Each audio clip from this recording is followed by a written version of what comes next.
坐舟翻风雨莫阻挡。何时往生死？宏愿心中藏，普度众生苦，普度众生苦，悲悯万里长。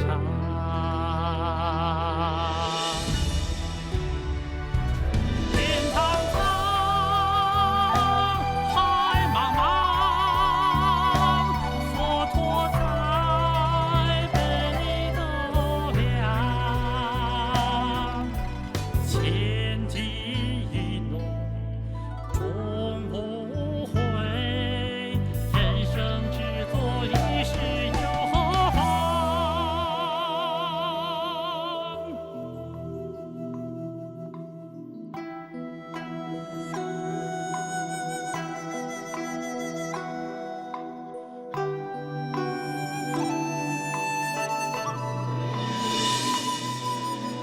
何时往生死？宏愿心中藏，普度众生苦，普度众生苦，悲悯万里长。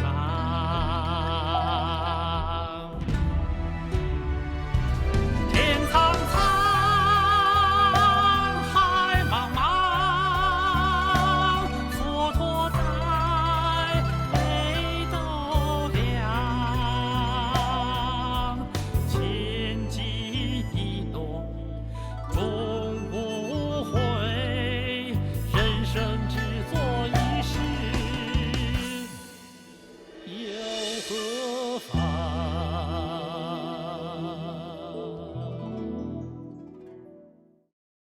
？Tập 13. Huynh đã hỏi rõ chưa? Sao lại không hỏi chứ? Sư phụ kêu tôi đi nghe ngóng tình hình mà.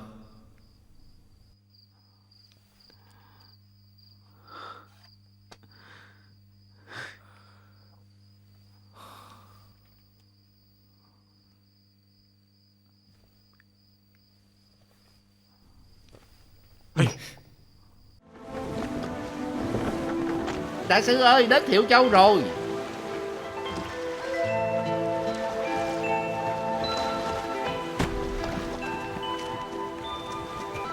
Tham kiến đại sư. Tham kiến đại sư. Bái kiến đại sư.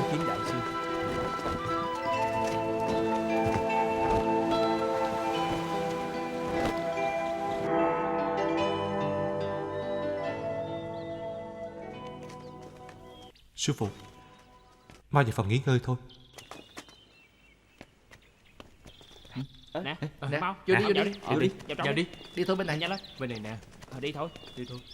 đi vô. Bên này. Ở bên này nè. Bên này nè. Sư Lên, phụ lên. Bên này đúng nè. là Bên cao này tăng nè. và người ngưỡng mộ. Lại đây. Tôi nói Huynh nghe. Sư phụ chỉ đi hoằng pháp quanh khu vực Giang Tô, An Quy, Chiết Giang. Hành trình đi Đông Độ đã khiến sư phụ truyền pháp đến Nam của Đại Đường. Huynh nói xem, chúng ta để sư phụ đi Đông Độ là đúng hay sai? Mạo hiểm đến tính mạng nữa. Rốt cuộc là nên hay là không nên chứ? Từ khi sư phụ bắt đầu đi tới nay, trải qua bao gian khổ, không hề nản chí. Sư huynh, sao huynh lại nghĩ vậy chứ? Vậy còn huynh, nói thật lòng mình đi, huynh thật sự muốn đi Nhật Bản không? Đương nhiên tôi sẽ nghe theo lời của sư phụ. Huynh không hề có suy nghĩ riêng của mình sao? Nếu như sư phụ vẫn chuẩn bị đi Nhật Bản, nhất định tôi không nói hai lời, vui vẻ mà đi theo người. Nếu như người từ bỏ tâm nguyện này, ở lại Đại Đường, tôi nhất định ở bên cạnh phục dịch cho người. Cho dù cuối cùng người quyết định như thế nào, Phổ Chiếu, cuối cùng huynh cũng vẫn phải trở về Nhật Bản chứ? Đúng vậy. Tôi biết tất cả mọi người đều có suy nghĩ này. Tóm lại, mọi người đều coi tôi là người ngoài. Phổ Chiếu, tại sao huynh lại có suy nghĩ này? Trở về Dương Châu, tất cả các người đều có thể trở về chùa riêng của mình, an cư lạc nghiệp. Còn đối với tăng nhân người ngoại quốc như tôi, lại là kẻ chủ mưu cho chuyến đi đông độ của sư phụ, quan phủ sẽ đối đãi với tôi như thế nào đây? Giả lại, chỉ cần người ở Dương Châu, quan phủ sẽ tăng cường cảnh giới, ngăn không cho sư phụ đi đông độ. Có khi nào lại giống như lần trước hay không? Lại giam lỏng sư phụ hay không? Bây giờ suy nghĩ những chuyện này không phải là tự chuốc lấy phiền toái hay sao? Đi đông độ, chẳng phải chúng ta đã từng thề rồi sao? Hả?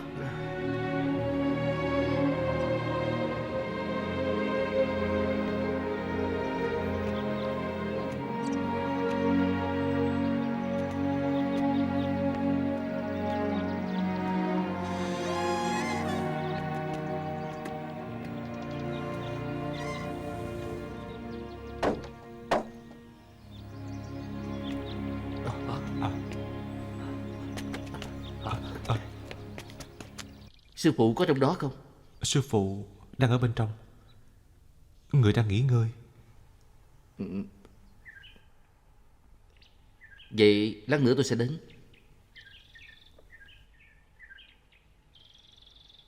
Phổ Chiếu, Phổ Chiếu, Phổ Chiếu.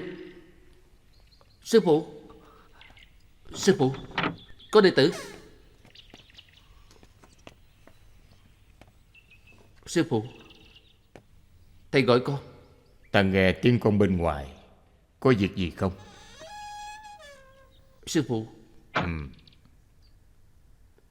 sư phụ, đệ tử. Con sao rồi? Con muốn rời xa nơi này. Con muốn đi sớm hơn phải không? Trước kia là Vinh Duệ hay nhắc nhở sư phụ, bây giờ tới lượt con. Được rồi, ngày mai chúng ta sẽ rời khỏi nơi này. Không phải, không phải. Ý con muốn là ở đây bái biệt sư phụ. Con nói cái gì? Con muốn trở về Minh Châu, chùa A Dục Dương. Muốn đến đó để chờ thuyền trở về Nhật Bản. Vậy là ý gì? Đệ tử không thể cùng theo sư phụ đến đông độ Nhật Bản được. Thật sự trong lòng rất hối hận, nhưng trong thâm tâm đệ tử không thể để sư phụ phải chịu khổ và phải sống lang bạc giống như vậy được nữa. Phổ Chiếu à, con qua đây. Hãy đứng trước mặt ta.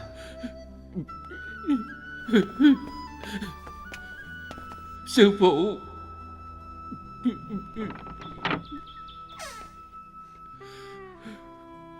Phổ Chiếu,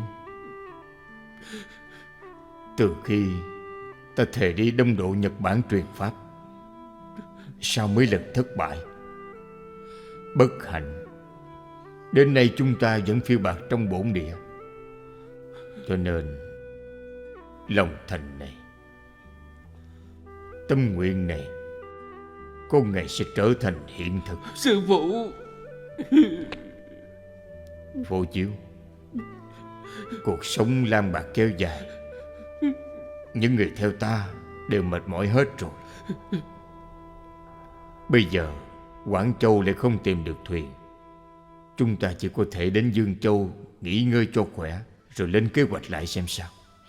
Chúng ta làm mới lại lịch trình, cần phải có thời gian để thực hiện nó. Nhưng mà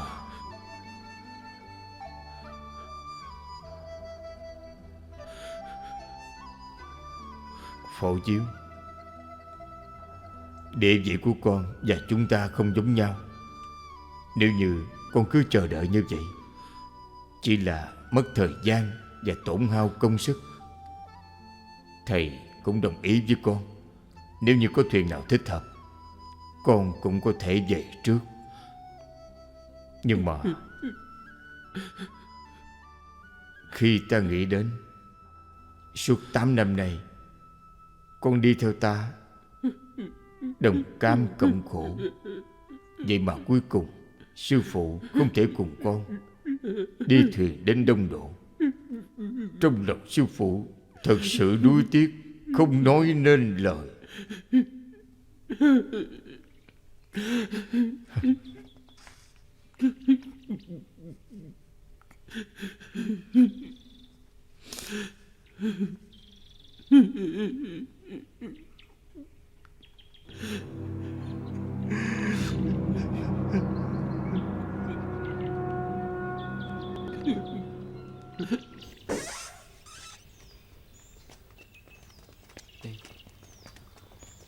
Sư huynh, bây giờ ta đi dọn dẹp đi.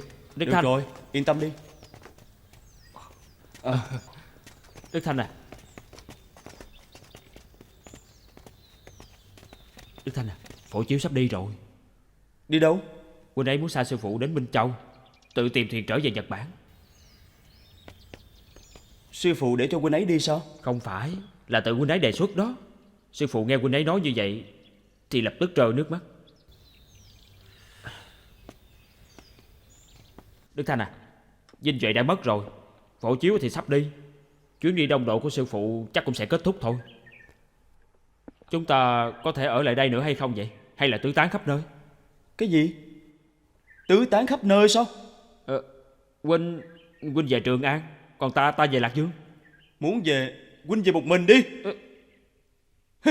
Đức Thanh, Đức Thanh.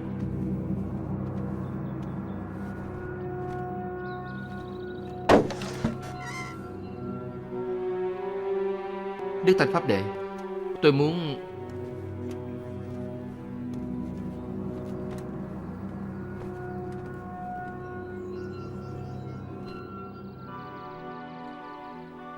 Huynh muốn cái gì?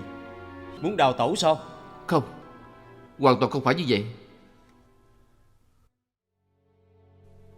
Huynh nghe tôi nói đã. 8 năm trước, ở Trường An, huynh và Vinh Duệ muốn mời thầy đi Nhật Bản để truyền giới. Đạo Hàn, Như Hải, Trừng Quang và tôi, 6 người chúng ta đã nam tiến Dương Châu.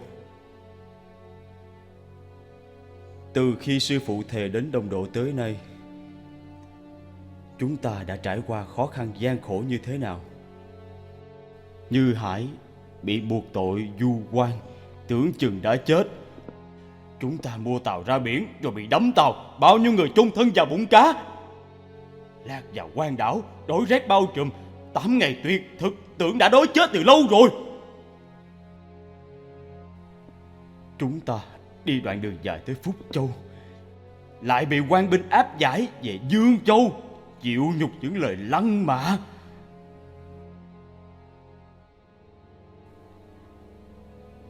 Lần này chúng ta ra khơi, không ngờ lại bị sóng đẩy về chân trời góc biển.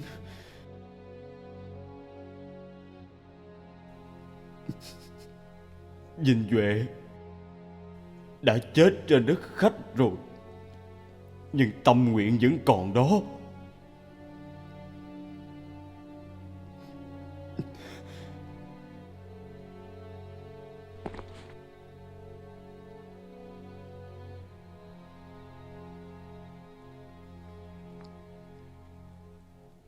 Sáu người chúng ta từ Trường An tới đây, chỉ còn lại huynh, tôi và Trừng Quang. Bây giờ chẳng lẽ huynh cũng muốn đi hay sao? Điều đó tôi cũng đã nghĩ đến rồi. Với một người có đạo cao đức trọng giống như sư phụ, chấp nhận lời mời của chúng tôi, thề đến đông độ hoằng pháp. Chuyện này đối với Nhật Bản đương nhiên đó là một việc rất tốt lành. Nhưng đối với sư phụ mà nói, gian nan mà người nhận lấy thì vô số. Cho nên tôi mới... Bởi vậy cho nên huynh muốn chạy trốn, bỏ rơi sư phụ và mọi người phải không? Tự mình đi tìm con đường riêng cho mình chứ gì. Huynh nói đi. Xin lỗi. Xin lỗi hả? Để không ngờ câu này huynh nói ra dễ dàng tới như vậy đó. Phổ Chiếu, huynh khiến cho tôi thất vọng quá.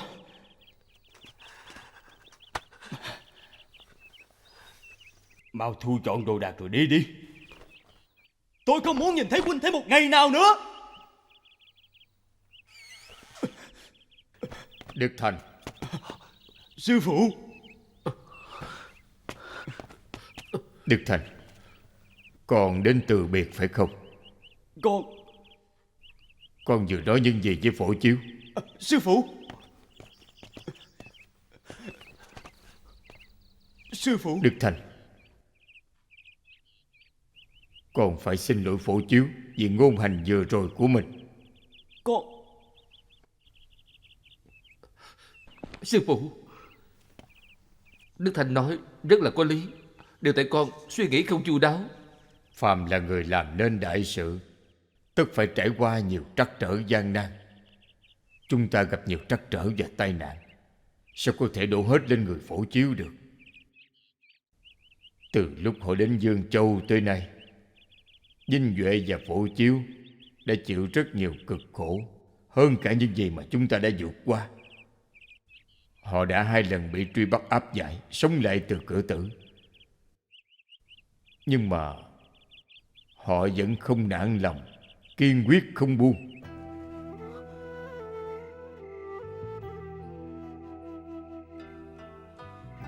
Phổ Chiếu, hôm nay con muốn đi thì thầy cũng đã hiểu được nỗi khổ của con. Đức Thành, nếu như con không nói lời xin lỗi với Phổ Chiếu thì con hãy đi đi, đừng đi theo ta nữa. Sư phụ, con... Phổ Chiếu thượng tọa, xin thứ lỗi cho tôi nhất thời kích động, nói năng vô lối. Xin huynh thứ lỗi. Phổ Chiếu bất tại, đã không đủ sức để hoàn thành sứ mệnh mời sư phụ đến đông độ hoằng pháp. Con xin nhận lỗi.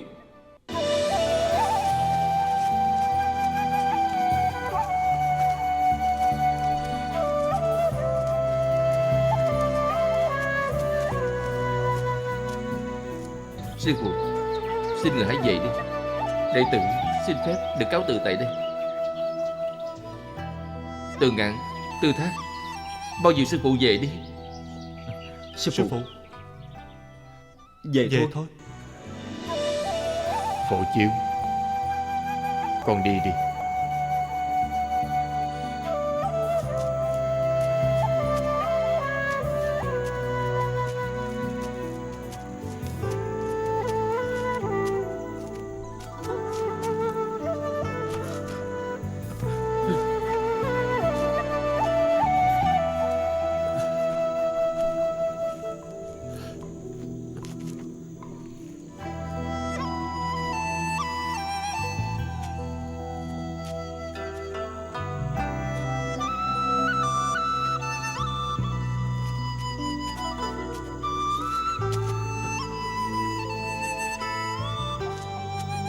Con đi đi. Ta muốn nhìn con đi.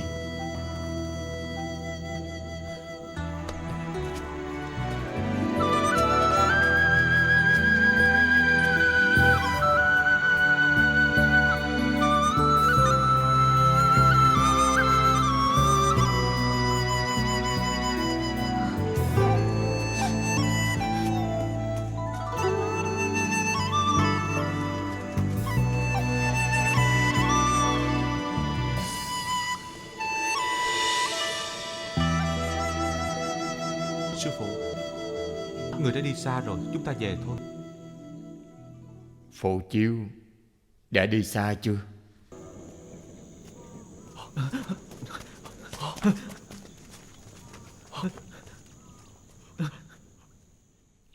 Sư phụ, mắt của người sao vậy? Sư phụ. Sư phụ. Sư phụ, mắt người sao vậy? Thỉnh thoảng Sư phụ. mắt của ta chỉ nhìn thấy mờ mờ thôi. Nhưng mà cho tới hôm qua thì ta bắt đầu thấy mờ hơn. Sư phụ, sao người không cho chúng con biết sớm chứ? Ta sợ Phổ Chiếu biết được, trong lòng nó sẽ rất khó chịu. Sư phụ. Sư phụ. Sư phụ.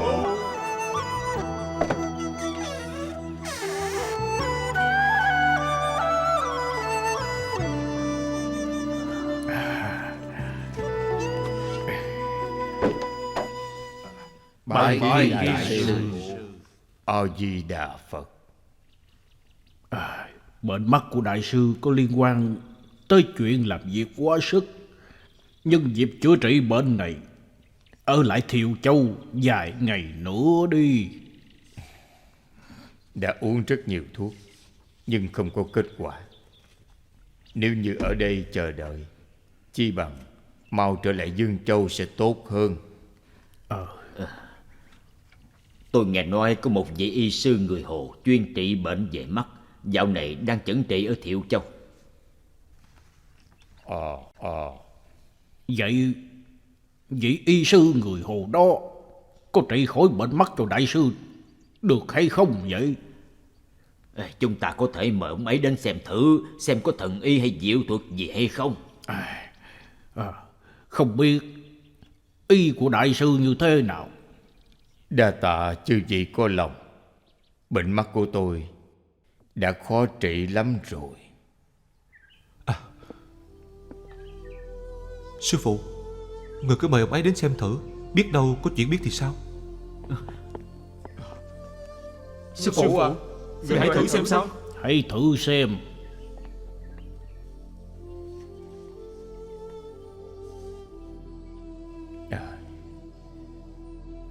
Nếu như mọi người đã nói như vậy thì tôi sẽ thử xem sao.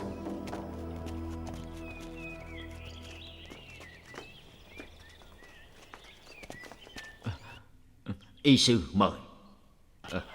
Bệnh mắt của đại sư hiện đang rất nặng, xin ngài hãy chẩn trị cho ông ấy thật kỹ. Nếu như không chẩn ra bệnh, tuyệt đối đừng vội ra toa. Đã vội đến khám bệnh thì tại sao không vội ra tòa? Đại sư là cao tăng thạc đức của đại đường, không sợ điều gì, chỉ sợ không may, cho nên phải khám bệnh chính xác rồi hãy kê toa. Xin ngài đừng lo.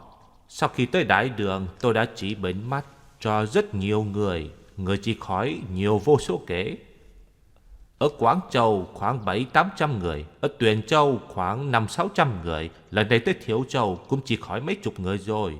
Thuốc của tôi rất thần kỳ, ngài hãy tin tôi đi, được không? Vậy thì hãy đi mau đi. Xin mời.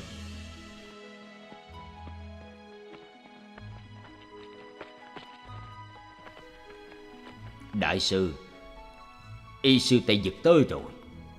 Để ông ấy chẩn bệnh cho ngài có được không? Y sư mời.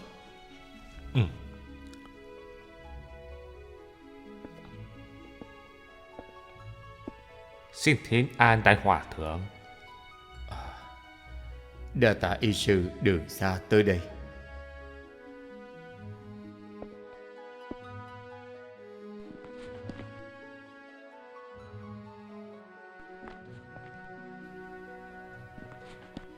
Đại hòa thượng, mắt ngài không khỏe phải không?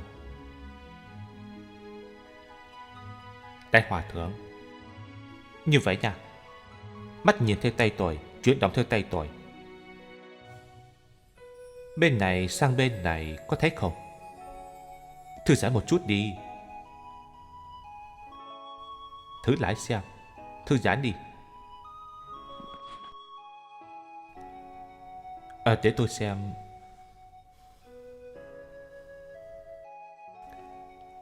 Cứ thư giãn.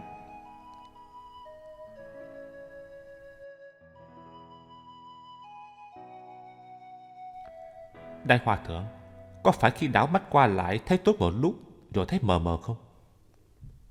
Đúng vậy. Các vị thấy không? Đây là do đại sư băng rừng lội suối, hoạt động ngoài trời quá nhiều, ánh sáng mặt trời quá chói chang, bên trong mắt dần dần xuất hiện một vệt dài. Đó là một loại màng trắng. Xin hỏi y sư, có phải là lớp màng trắng không? Đúng vậy, màng trắng đó còn gọi là thanh quang nhãn, có hiểu không? Vậy thanh quang nhãn chủ yếu là do đại sư làm việc quá sức mà thành, hành trình gian nan và cuộc sống lang thang mà ra, cho nên không nhìn thấy được nữa đó. Ông ấy nói đúng đó, chính là ý này. Y sư à, vậy bệnh này có chữa được hay không vậy? Bệnh này không thành vấn đề. Đại hòa thượng, đây là thuốc con tự bào chế, ngài phải siêng dùng thuốc. Con nghĩ không tới 5 ngày ngài sẽ khỏe mạnh trở lại.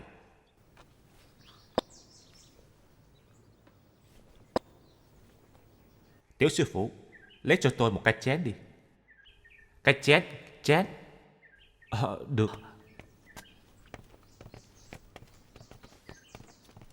Được rồi. Rất tốt, cảm ơn. Chờ đã. Nước.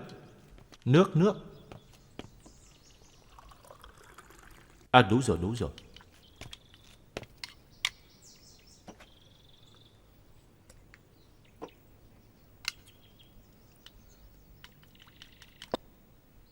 Thuốc đã pha xong rồi. Đại hòa thượng, xin mời dùng thử.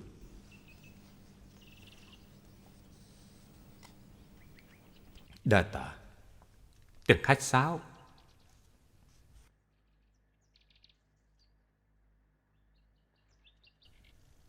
Không vấn đề gì đâu, ngài cứ tin con.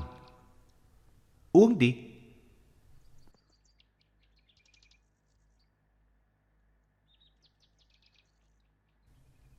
Ngài sẽ khỏe bệnh thôi, không vấn đề gì đâu. Ngài sẽ mau khỏe lại mà. Hãy tin con.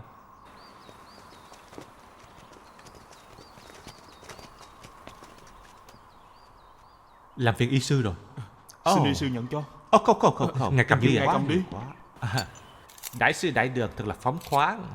Nhưng thuốc của tôi thật sự rất tốt, nên các thầy cứ yên tâm, uống thuốc của tôi sẽ không có vấn đề gì đâu.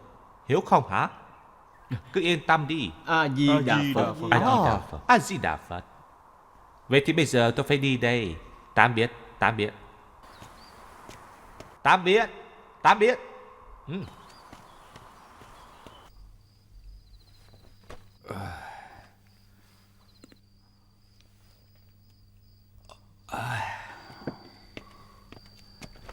Sư phụ, Thuốc của Hồ Y kê đơn liều lượng quá mạnh, trong người ta dường như có lửa đốt vậy. vậy là thuốc phát huy tác dụng rồi. Sư phụ, không chừng tới ngày mai thuốc sẽ phát huy công hiệu. Sư phụ, người uống nước không? Được. Dạ.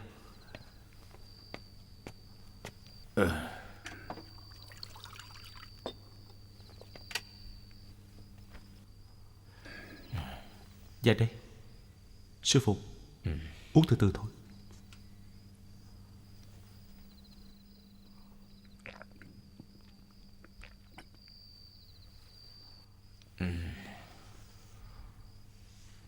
Sư phụ, có khó chịu không?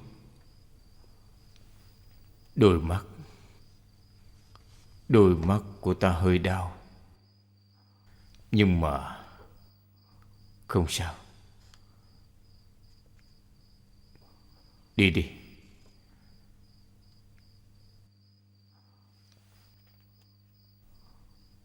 Các con đi đi.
Sư phụ, người tỉnh rồi sao?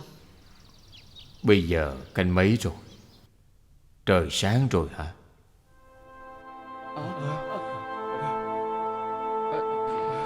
Sư phụ à! Sư phụ! Sư phụ à! Sư phụ à! Sư phụ à!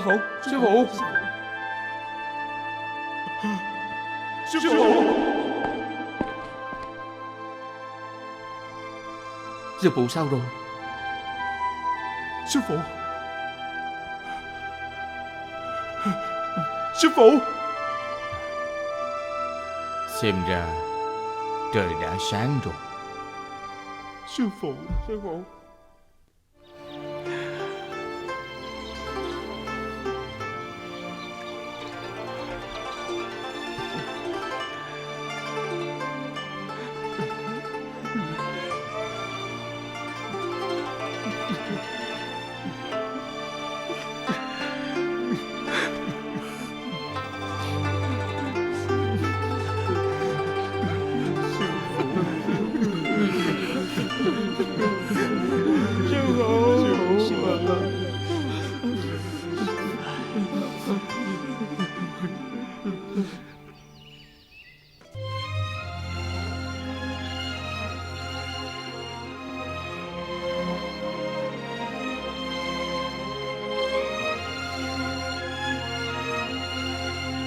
Sư phụ,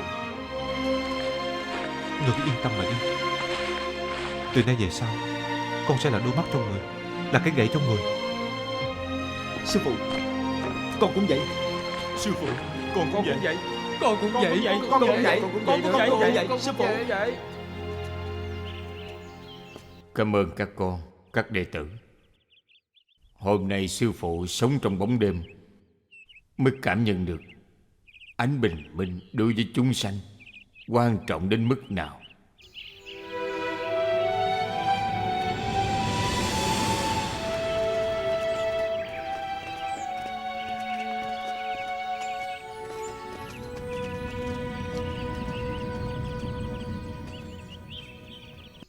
Giám chân trải qua hết một mùa xuân ở Quảng Châu.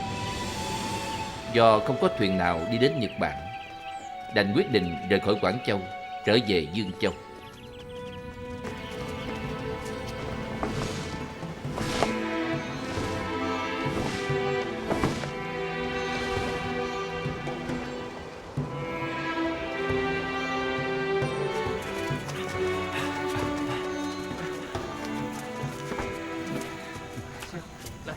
Chúng ta nghỉ chân chút đi. Nghỉ chân chút đi. Nè, vô nghỉ. Ơi, trời nóng bức như vậy, sao không có ai ở đây nghỉ mát uống trà vậy ta? Đúng đó, trời nóng quá. Nếu như uống được ngụm trà thì tốt rồi. Thí chủ à, nơi này gọi là gì vậy? Lý Trang. Lý Trang? Các huynh là người của Lý Trang sao? Không phải. Người của Lý Trang bỏ đi hết rồi. Đã xảy ra chuyện gì vậy? Ở đây có ôn dịch, các người mau đi đi. Ôn dịch hả? Sư phụ, chúng ta mau rời khỏi đây đi sư phụ. Trời ạ, Chạy đi, chạy lên. Nè. các con mau đi hỏi họ xem trong thôn này có người bệnh hay không, có thể thuốc khám bệnh cho họ hay không. Dạ con đi. Để con đi. Dạ con đi. Sư phụ, một nơi như vậy làm sao lại có ôn dịch được? Thời tiết không theo mùa, hạn hán kéo dài, người không khỏe mạnh đương nhiên sẽ rất dễ nhiễm bệnh. Nói rất phải. Con người và trời đất là một tổng thể. Khí của đất trời làm thay đổi khí trong cơ thể con người. Nếu thời tiết không theo bốn mùa thì dịch bệnh sẽ bùng phát nhanh chóng trong không khí. Cho nên nếu như có người bệnh thì dễ truyền nhiễm cho nhau. Vậy hả? Vậy phải làm sao? Phải làm gì đấy? Nè hòa thượng, có nhìn thấy một đám người đi qua đây hay không? Đám người nào? Một đám nam nữ chạy ra từ trong thôn có dịch bệnh, còn dắt theo trẻ em nữa. Chuyện này Chúng tôi... Đại nhân, có người nhìn thấy họ chạy về hướng trên núi á. Vậy hả? Đuổi theo.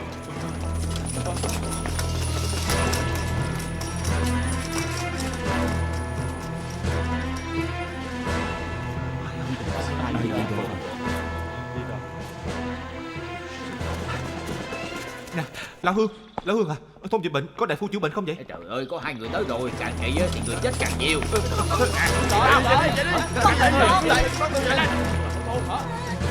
Đánh ra.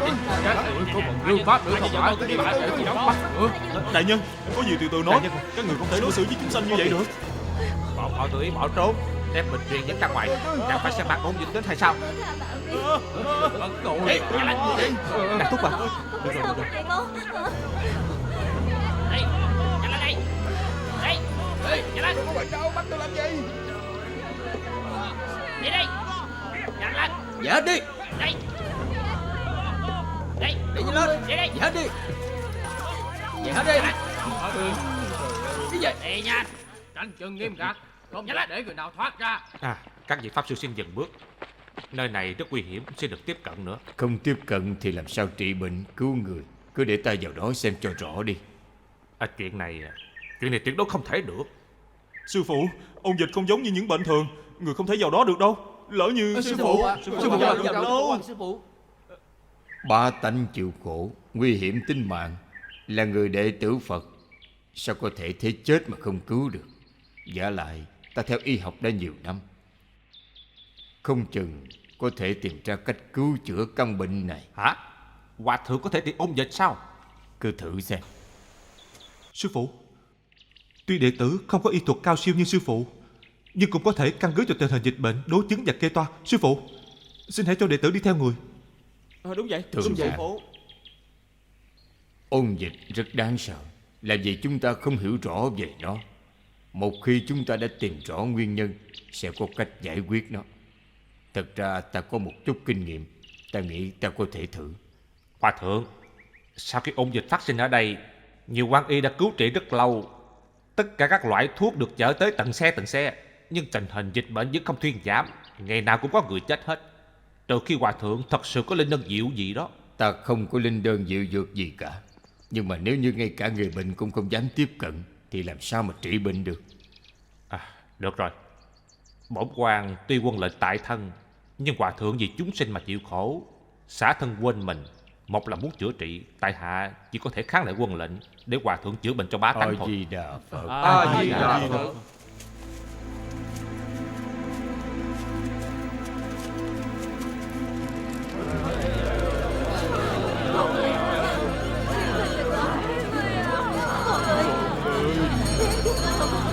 Dậy đi con à.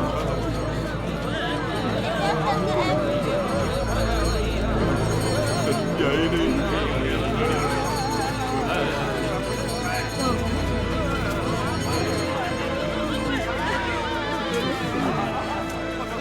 Lên, chậm một chút. Từ từ thôi. Nhanh lên. Nhanh. Bên này nè. Mở cửa. Bên đây. Sư phụ, bên Cẩn này. thận đó. Sư phụ, bên này có người bệnh. Từ từ.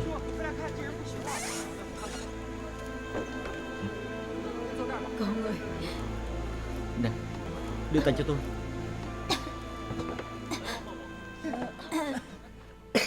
Bệnh này rất giống thương hàn, nhưng thương hàn là vì lạnh mà ra. Bệnh này phát sinh ra từ nhiệt. Hai căn bệnh này không giống nhau. Đại sư nói rất phải. Ráng giúp được không? Ta dùng cách trị bệnh thương hàn, Con ráng lên nha. không những không đạt được hiệu quả, trái lại bệnh tình càng trở nên nghiêm trọng hơn.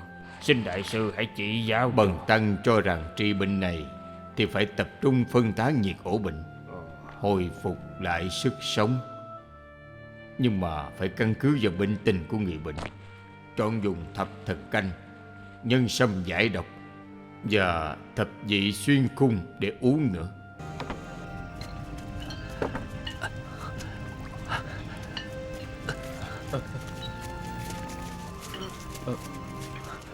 Để xuống đi. Bao lấy thêm nước. Nhanh lên.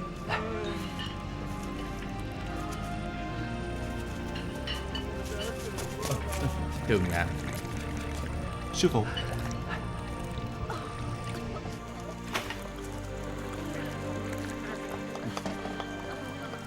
Ê, Tương An, đây là thuốc giải độc do sư phụ sắc.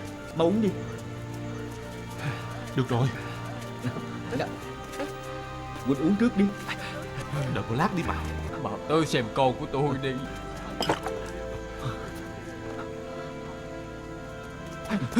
Tương Thác, Ba Thôi Đệ.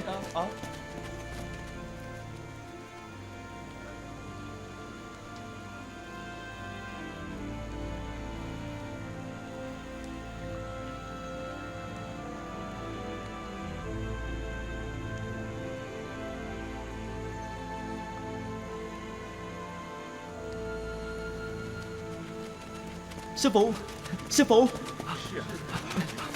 sư phụ, đã có 10 mấy người bị bệnh hạ sốt rồi, có thể ngồi dậy và nói chuyện được. Tốt lắm.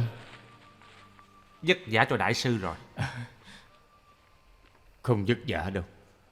Xem ra chưa đầy 2 ngày nữa chúng ta có thể lên đường được rồi. Mấy hôm nay đại sư đã phải làm việc cực nhọc. Trần đại nhân biết đại sư không màng cái chết để cứu sống bá tánh nên rất cảm động, lệnh cho tôi phải hộ tống cho đại sư đến phủ nhà nghỉ ngơi vài ngày. Không cần đâu. Gửi lời cảm tạ Trần đại nhân giúp ta.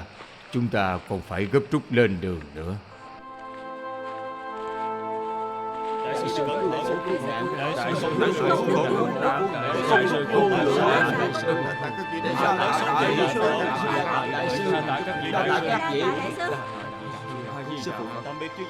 Đại sư cứu khổ cứu nạn. Xin hãy về đi. Sư phụ, là Đại Ngưu đến gặp người kia. Ngoan lắm. Đại sư, bá tánh cả thôn không biết lấy gì báo đáp nên tặng người con tuấn mã, xin người hãy nhận cho. Không cần đâu. Ôn dịch hoành hành trong thôn, bá tánh vừa nghèo vừa bệnh, đời sống suy sụp, cho nên đừng tạo thêm phiền phức nữa. Chúng ta chỉ cần xuống núi là được ngồi thuyền đi rồi, cho nên không cần dùng ngựa đâu. Đa tạ mọi người. Đại sư cứu khổ cứu nạn. Tiểu Bảo à, con phải nhớ là vị hòa thượng này đã cứu con đó. Dạ.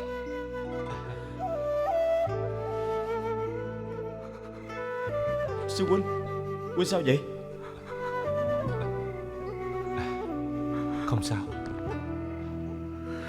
Đi.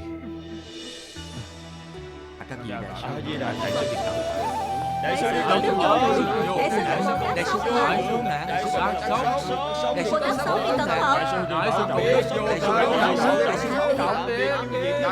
Đại sư đi cỡ Đi bảo trọng.